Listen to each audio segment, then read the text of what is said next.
Well, today it's going to be a very interesting little topic. It's all about transfer. Transferring meaning um, if you transfer from the university to university or a technical school to university, like community college to university.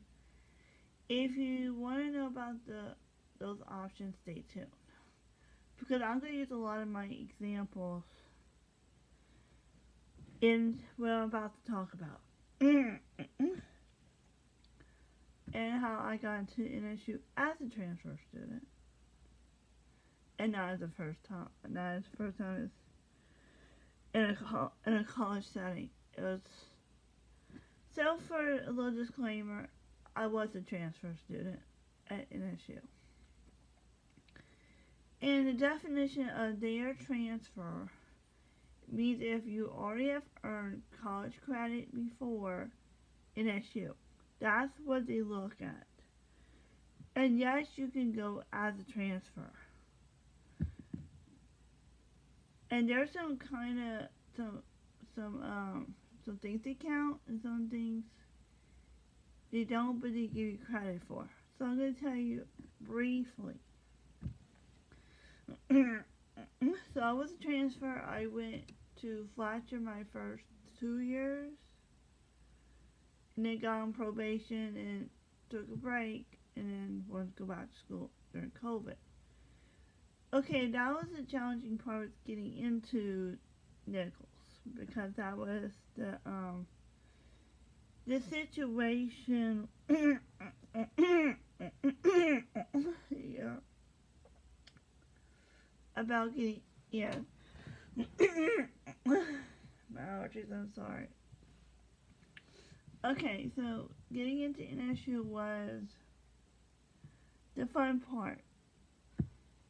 Well, I had to first of all fill out the paperwork for admissions. Tell the admissions counselor, hey, I'm a transfer. Tell her that on I think that's the paperwork you filled out for that. And then I had to tell them, and generally after I filled out the financial stuff, all that, I just say, hey, I'm a transfer, and usually, and this is the case for me, they'll transfer me to a transfer person. That means they'll look at my classes, see what I need, and go about, like, see what I need to do. Usually the universities will have a tab for transfer students. Mean you already previously earned credit before. That's the number one. But there are some exceptionalities. Like if you see a class that has a real number, and I can pull up mine, but I can tell you a few of them, that I can see from my own experience, and it might help you. And I'm trying to find my transcript, so just give me a second. I got my phone's copy up here I can use. No, not good. This guy's great or anything like that. I'm trying to find it. Just give me a sec.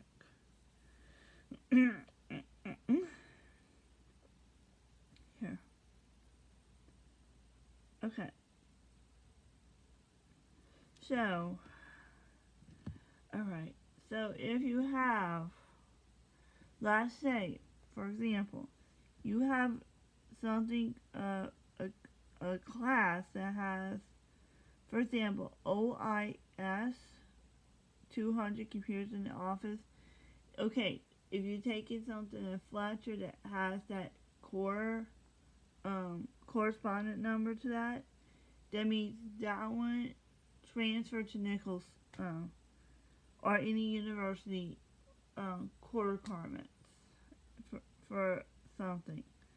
But there are some of the ones also, and also if you're taking general education classes like Math 105, no, Music 105, sorry, Math 101, English 101, and I believe accounting 101. Accounting 205, sorry.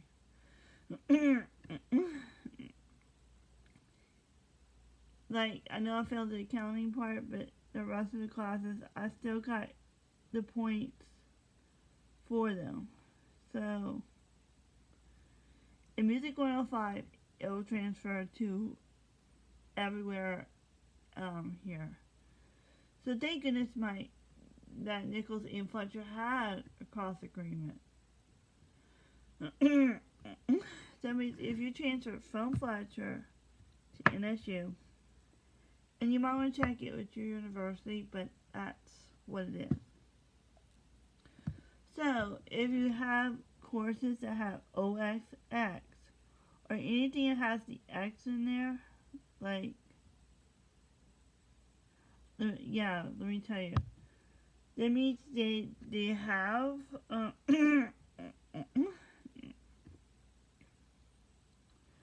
that you can still get credit for, but they don't have a class in the university curriculum that matches it. But let me say, if you take in remedial classes, chances are they may transfer, they may not. Like, they may accept that class being something else. Like, I had some English 02s, 03s, and Math 03. Means, I didn't do well in my darn entrance exam, so that I had to take the remedial. So I had some weaknesses in those classes.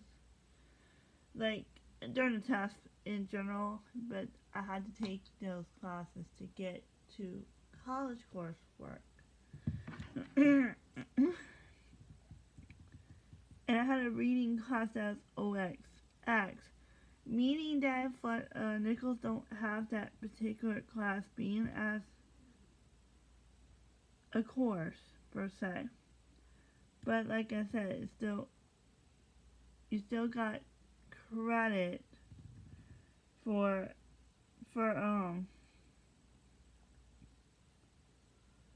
everything. So, okay, and this explains that part. Then when I got into university, my academic advisor, Dr. Ladd, and everybody else had to look through my stuff and see what I need to get on the get with the curriculum and come up with a plan towards entering. Like, when I kind of came into campus, I had to take English 102, which is the second level freshman English. That, because I already had previously taken 101 back in Fletcher, which Fletcher had different course numbers. Like, I know their course numbers for English 1010. That was English 101 for, that's how it crosses over, if you want to know. And then they looked at it and say, hey, look, I'm taking 101.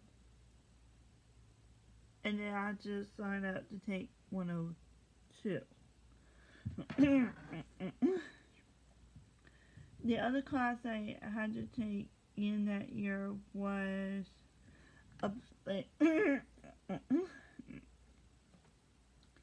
basically to start as what everybody else takes. Everybody takes theory, everybody takes lessons, music classes all over the darn page. And I had to somehow take piano. Like, I went to 3 pianos, and then my last year I had to take a 4th one. And all throughout a few semesters, I took messy courses, conducting courses, solfege, music history, all the good stuff.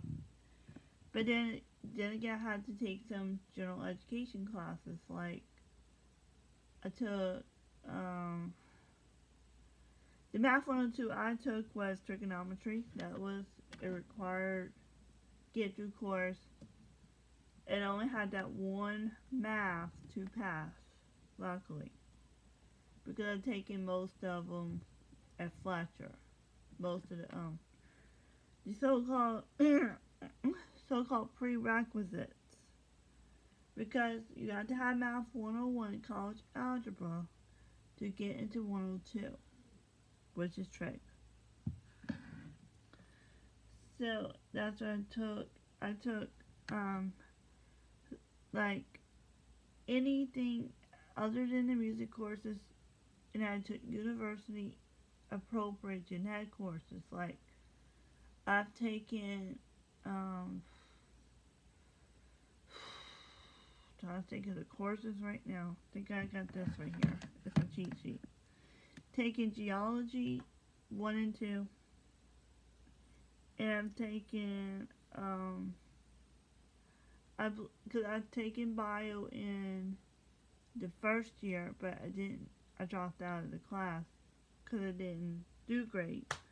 So I took that towards my last year because I needed that class to graduate, so that was the thing. I did take some psychology courses to about 12 hours of that. And then some of the ones here and there I took for basically some of the ones I took online classes, like some of the sites were online except for probably one class. Most of the music classes and the classes available online, like jazz history was, rock and roll history was, and world music, I believe, was. And if this is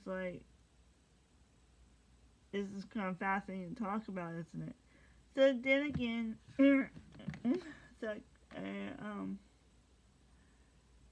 and yeah, and all freshmen, I'm gonna put a little disclaimer. Whether you're a transfer, whether you are a first-time freshie, you still got to take university seminar. they're gonna say that when you meet with the counselor, you got to take seminar. Seminar is a course that you meet once a week with a teacher, and from my experience, I had Dr. Barnick on a Thursday, recital hour. Then right after his recital, I gotta go to his wife's class, and then have that little craziness with her. It was crazy. So it was the crazy little shenanigans that I had to go through. But that one wasn't all that bad, because it kind of educates you on, like, what is it like in university? What are the policies? They talk about academic dishonesty, plagiarism. They talk about, I'm trying to think of the other topics that they talk about. But anyways. And what happens if you get on probation? How can you file the appeal? What happens if for sexual assault, also things that goes on at campus. And that one wasn't as horrible. It was not as bad on the workload. Yeah, we had to watch the video on sexual assault in my class, but we got credit for it. And she also gave us credit if we saw our advisor. And for me, I didn't have to be begged to go to my advisor. I went, even if I didn't have her, I would have gone to my advisor and had a little serious heart-to-heart chat about some stuff. That's how crazy, insane, and very caring I was as a university student. But hey, but I'll tell you one thing I am pretty well grateful for. That when I before I came to campus, that Nichols and Fletcher had an agreement to where, okay, if you're taking classes in Fletcher, you'll still get credit. You'll still be able to transfer. And I've transferred now. I'm trying to see what is the number of hours. Okay. Oh, I can find that out in the end. Let's see. So, okay, my transfer hours as a whole was 48 out. That's like the earned hours. That's like 48. So that was a pretty good number. My total institution hours was about 123 hours. I know that's a lot for a lot of people, but if you're taking community college courses that transfers to university, or sometimes your university gives you credit for this, then it helps with less classes in the end to figure out. And then my overall hours, when they added it up, was 171 hours. Yeah, that's a lot of hours, but hey. But my total institution GPA was a 3.5, which is not horrible. It was pretty darn good. Not too bad at all. Transfer hours, which I had the horrid of the accounting and some of those classes, it dropped me to 2.75 GPA. That was the transfer GPA, but thank goodness they didn't count that against me when I came to transfer. My overall hours, when you combine the two, ends up pretty decent, which is 3.32 GPA. So, yeah, take my advice. Yes, you can transfer. But I would suggest y'all go to check your university the requirements for them. Because some of the universities will take different stuff, and you have to make sure that you're doing the right thing for your situation. See you later.